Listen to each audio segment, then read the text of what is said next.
समाज में जन्मे चेतन ने शहर में कई दिन बिताए थे। 28 वर्षों के बाद भूकंप प्रभावित जमीन में दबे अपने गांव को देखने वो आया था। वो उस स्थान पर वैसे ही आया था जैसे कि चंदा दादी ने उसे सपने में बताया था। उसकी दादी एक चित्रकार थी। वो उसके पुराने घर की तलाश में था।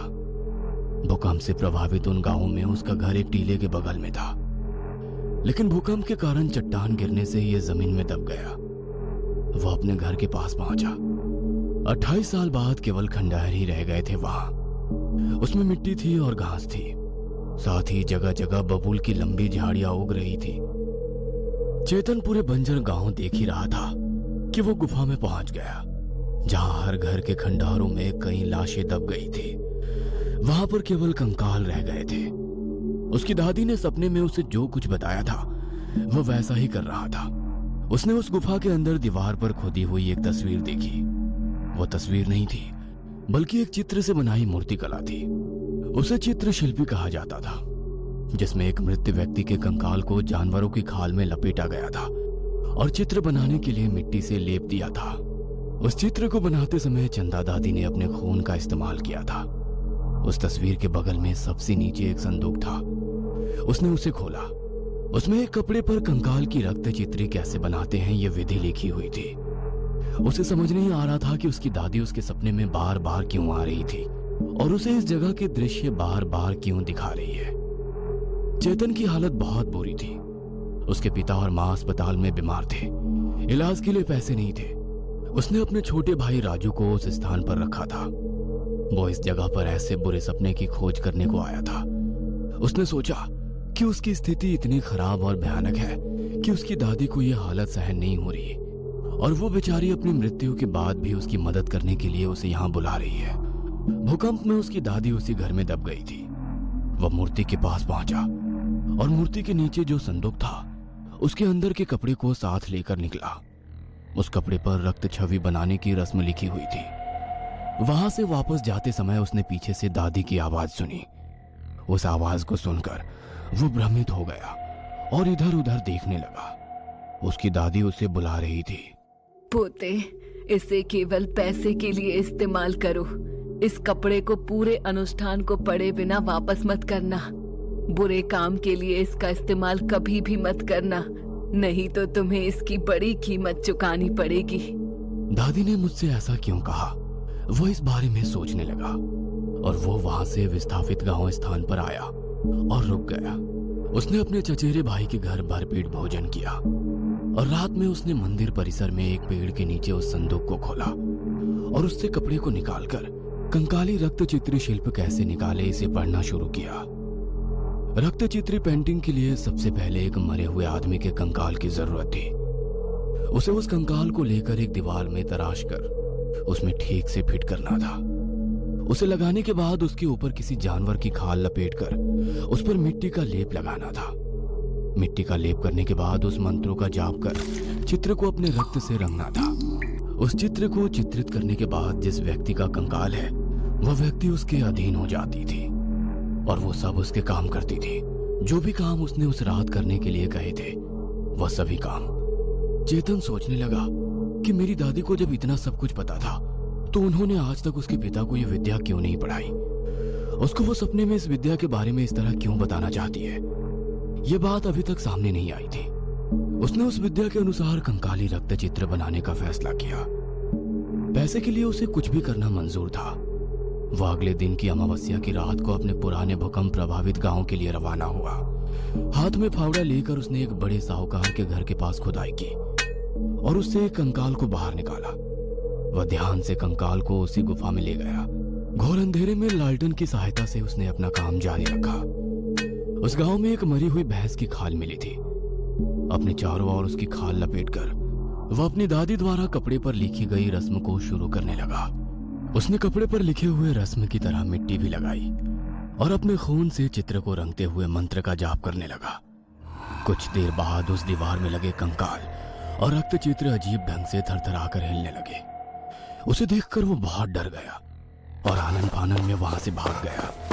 एक बार फिर रात में वो अपने चचेरे भाई के घर गया और बाहर लगे खटिया पर जाकर लेट गया। उसकी आंखों के सामने बार बार उस रक्त चित्रकारी की मूर्ति के हिलने का दृश्य दिख रहा था। अब वो बहुत घबरा गया। उसको पैसे कमाने के लिए यह काम करना पड़ा, जैसे कि उसकी दादी ने उसे बताया था। लेकिन वो उस अजीब गरीब हरकत से पूरी तरह डर गया था। उसने चारों ओर देखा और पढ़ा कि आगे क्या करना है। उसके पीछे कोई खड़ा था। उसने सोचा कि उसका चचेरा भाई या उसका बेटा उसके पीछे खड़ा हो सकता है। उसने पीछे मुड़कर देखा तो फिर से उसे अपने पीछे वो भयानक कंकाल रक्त की आकृति खड़ी दिखाई दी। अरे बाप रे, मैंने तो बहुत बड़ी गलती की है। वहां से वो फिर डर के मारे दूर तक बंजर जमीन की ओर भाग गया। उस आकृति ने उसका पीछा किया। वो दौड़ते हुए पेड़ तक पहुंच गया। उसने किसी भी तरह कपड़े पर लिखी हुई अगली विधि को पढ़ा और तब उसने महसूस किया कि ये एक कंकाली थी जिसे उसने अपने खून से बनाया था। वो उसे छोड़ने वाली नहीं थी। वो उससे उसकी इच्छा पूछने के लिए उसका पीछा कर रही थी। उसने अगली विधि पढ़ी। उसमें लिखा था कि कंकाल के सामने उसे जो चीज चाहिए वो बोलनी है। अब उसके सामने एक ही बात थी। उसने अपने माता पिता की जान बचानी थी, जिसके लिए उसे काफी पैसों की जरूरत थी। उसने कंकाल से सोने के सिक्के और पैसे की मांग की। मजाकिया के अंदाज में मुस्कुरा रही थी। उस कंकाल के मुंह से खून बह रहा था। उसने उस दृश्य से मुंह फेरा और अपनी आंखें बंद कर ली। जब उसने अपनी आंखें खोली तो उसके सामने सोने के सिक्कों और पैसों से भरी एक बोरी थी। उसे इस बात का आभास नहीं था। इतना पैसा और सोना देखकर वो चौंक गया। उसकी दादी ने उसे इतना शानदार तरीका सिखाया है ये सोचकर वो बहुत खुश था। वहां से उसने उस कंकाली के सामने एक और इच्छा जाहिर की। इस सोने की बोरी और पैसों का थैला मुझे अपने साथ शहर में मेरे घर ले जाने दो। लेकिन उसके सामने विकृत दिखने वाला कंकाल हंसने लगा। उसने निचले जबड़े को बहुत अजीब तरीके से हिलाया। उसने उसकी मुस्कान नहीं देखी। वो उसकी आवाज सहन नहीं कर सका। उसने एक पल के लिए अपनी आंखें बंद कर ली और अपने हाथों को अपने कानों पर रख लिया। कुछ देर बाद उसने आंखें खोली तो देखा कि वो अपने शहर के घर में पहुंच गया है। उसके सामने एक सोने की बोरी थी और उसके पीछे एक कंकाली खून की मूर्ति थी। कागज पर अगली विधि पढ़ने से पहले उसने अपने घर में सोने और सिक्कों को अच्छी तरह से छिपा दिया और पैसों से वो अस्पताल की ओर जाने लगा। जब वो अस्पताल जा रहा था तभी उसकी दादी उसकी आंखों के सामने आ गई। वो उससे कह रही थी, वापस जाओ बच्चे, वापस जाओ। लेकिन इसका अर्थ उसे समझ नहीं आया। वह किसी तरह अस्पताल पहुंचा। सुबह का समय था। उसने देखा कि कंकाली औषधालय की छत पर बैठी है। उसकी मुस्कान बहुत डरावनी थी। वह फिर से डर गया और सोचने लगा, हमें पैसे मिल गए हैं, आपको सब कुछ मिल गया है, अब उसे वापस करना चाहिए और उसे जहां वो अभी है वहां जाने का आदेश देना चाहिए। वो उस विधि का आदेश देने ही वाला था कि उसका छोटा भाई राजू उसके सामने आकर खड़ा हो गया। अपने भाई के पास इतना पैसा देखकर वो सोचने लगा कि इतने पैसे कहां से लाए दादा। फिर उसने कहा, यह पैसा अपने पास रखो, अंदर जाओ, मैं एक पल में आऊंगा। पैसे के साथ उसने गलती से रक्त कंकाली पेंटिंग की विधि का कपड़ा अपने छोटे भाई राजू को दे दिया। उसने कंकाली को ऊपर बुलाया और कहा, तुम अपनी पहली वाली जगह पर जाकर सुनिश्चित होकर वहीं पर जमे रहो। जैसे ही उसने ये वाक्य बोला वह एक बार फिर से उसकी आंखों के सामने राक्षसी आवाज में चीख पड़ी। उसने अपनी आंखें बंद कर ली और उसकी भयानक आवाज को सुनकर अपने कान बंद कर लिए। कुछ देर बाद उसने आंखें खोली। फिर उसने देखा वो उसी कंकाली रक्त चित्र शिल्पी के सामने गुफा में खड़ा है। देखा तो उसे एहसास हुआ कि वो भी चित्र की तरह उस गुफा की दीवार में लिपटा हुआ था। उसके चारों ओर एक चादर लिपटी हुई थी और उसके शरीर पर खून लगा हुआ था। चेतन खुद को उस भयानक गुफा में पाकर बहुत परेशान हो चुका था। उसे समझ नहीं आ रहा था कि वो यहाँ कैसे आ गया और उसकी ऐसी हालत क्यों हो गई। वह अपनी दादी का नाम लेकर चिल्ला चिल्ला कर रोने लगा और रोते हुए कहने लगा, बचाओ दादी, मुझे बचाओ, तुम्हारे कारण मैं यहाँ आ गया हूँ। मैं इस गुफा में कैसे आ गया। तब सामने से उसकी दादी बोलने लगी, बेटे, मैं तुम्हें पहले ही बोल रही थी, पीछे हट जाओ, वापस चले जाओ। जब तुम्हारे मन में आया था कि कंकाली की रक्त चित्र की शिल्पी को वापस भेज दिया जाए, तभी मैं तुमको बता रही थी कि वैसा मत करना, लेकिन तुम्हें वो समझ में नहीं आया। जिस कपड़े के ऊपर वो विधि लिखी है वो कपड़ा तुमने इस गुफा से उठाया था, वहीं पर तुमको लाकर रखना था, या फिर उस कपड़े को किसी भी तरह से तुमको यहाँ पर लाना चाहिए था। ये बात मैंने तुमको सबसे पहले बताई थी। कपड़े की ऊपर की संपूर्ण रस्म तुमको पढ़नी चाहिए और बाद में इस रक्त चित्री को वापस भेजना चाहिए। इस कंकाली की रक्त चित्र का विधि तुम्हें इतनी आसान लगी क्या? अब तुम्हें यहाँ से बाहर जाने के लिए कोई दूसरा उपाय करना होगा।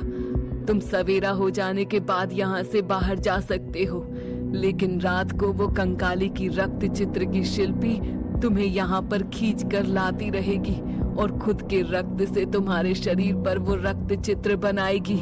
रक्त चित्री रात के समय जिंदा आदमी की तरह काम करती है। अगर उसने तुम्हारे शरीर के ऊपर उसके खून से लपेटा हुआ चित्र पूर्ण कर लिया तो वो खुद जिंदा हो जाएगी और जिंदा इंसान की तरह वो बर्ताव करेगी। उसके बाद तुम उसकी जगह पर कंकाली की रक्त चित्र के शिल्प स्वरूप में यहाँ पर कैद हो जाओगे। उसके बाद कंकाली की रक्त चित्र की जो रस्म है उसके कपड़े को वो ढूंढ लेगी और तुम्हारी कैद की गई रक्त चित्र की मूर्ति के नीचे संदूक में वो रस्म का कपड़ा रख देगी। जब तक कोई दूसरा व्यक्ति यहाँ आकर लगभग वैसा ही कंकाली रक्त चित्र नहीं बनाता, तब तक तुम रात के समय यहाँ से मुक्त नहीं हो पाओगे। तुम केवल दिन में यहाँ से बाहर जा सकोगे। तुम्हारी उम्र हर रात यहीं इसी गुफा में बीत जाएगी। यह सब बात सुनने के बाद चेतन रोने लगा। वो कहने लगा, दादी, मुझे किसी भी तरह से इस विपदा से बाहर निकालो। मैंने अपने पास का जितना भी पैसा, सोना, जो कुछ भी है, वो सब मैंने मेरे छोटे भाई राजू को दे दिया है। मेरे माता पिता दोनों ही अस्पताल में एडमिट हुए थे। उनके इलाज के खातिर मैंने पैसे दिए थे। अस्पताल की छत के ऊपर मुझे वो कंकाल की रक्त चित्र दिखाई दी थी। मुझे लगा मेरी इच्छा पूर्ण हो गई है, अब उसको वापस भेजने का समय आ गया है। जब तुमने तुम्हारे पास का पैसा, सोना अपने भाइयों को दिया, उसके साथ साथ रक्त चित्र की विधि का जो कपड़ा था वो भी उसके साथ तुम्हारे भाई को तुमने दे डाला। जब तक तुम वो रस्म वाला कपड़ा और सामने वाली कंकाली की रक्त चित्र के शिल्प के नीचे वाले संदूक में जैसा था वैसा तुम नहीं रख देते, तब तक वो तुम्हारा पीछा नहीं छोड़ने वाली। वो एक रस्म है, वो तुम्हें किसी भी कीमत पर खींचकर यहाँ लेकर ही आएगी। सवेरा होने वाला था। उसके पैर का जो हिस्सा था उस जगह तक कंकाली की रक्त चित्री ने मिट्टी का लेप कर दिया था। सवेरा जैसे ही हुआ तब वहां से वो मुक्त हो गया और अस्पताल की ओर दौड़ने लगा। उसे जो कुछ भी हुआ है वो बताना था और रक्त चित्र की रस्म वाला कपड़ा वापस लेना था। वो जोर जोर से दौड़ते हुए अस्पताल की दिशा में जा रहा था। उसे अपने भाई राजू को यह बात बतानी थी कि उसे वो कपड़ा लेकर फिर उसी गुफा में रखना था। वो जैसे तैसे अस्पताल के बाहर पहुंचा। लगभग 6 घंटे भागकर वो वहां तक पहुंचा था। आते आते दोपहर हो गई थी। अस्पताल के अंदर पहुंचने के बाद उसके ध्यान में आया उसका भाई शहर की तरफ गया हुआ है। अपने माता पिता के इलाज के खातिर उसको वहां ले जाना पड़ा। तब चेतन सोचने लगा, मैं उस रक्त चित्री की वजह से पैसे और सोने के साथ शहर पहुंचा हुआ था, लेकिन अब मैं किस तरह से मेरे भाई के पास पहुंचूंगा? अगर रात हो गई तो वो कंकाली की रक्त चित्री आएगी और यहाँ से मुझको खींचकर उस गुफा की ओर ले जाएगी और जैसा दादी ने कहा है वैसे ही मेरे शरीर के ऊपर वो रेंगने का काम करना शुरू कर देगी। उसके खून से अगर मेरे शरीर के ऊपर रंग का काम हो गया तो मैं उम्र भर उसी गुफा में कैद हो जाऊंगा।